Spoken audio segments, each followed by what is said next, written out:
তুমি কি জানো, আল্লাহ যখন কোনো নারীকে ভালোবাসেন তখন তিনি তার জীবন সহজ করে দেন না, বরং এমন 5টি কষ্ট দেন যা দেখে মানুষ ভাবে সে অভিশাপগ্রস্ত। কিন্তু সত্যি হলো, এগুলোই সেই নারীর জন্য আল্লাহর ভালোবাসার নিদর্শন। 5টি কষ্ট জানার আগে ভিডিওটিতে একটি লাইক দাও আর কমেন্টে লিখো, আমি আল্লাহকে ভালোবাসি।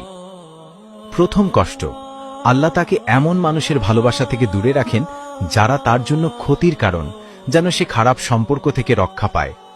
দ্বিতীয় কষ্ট, আল্লাহ তার দোয়া বিলম্বিত করেন যেন সে হতাশ না হয়ে অবিরাম আল্লাহর কাছে চায়। তৃতীয় কষ্ট, আল্লাহ তার কাছ থেকে কিছু প্রিয় জিনিস কেড়ে নেন যেন সে শুধু আল্লাহর ওপর ভরসা করতে শেখে।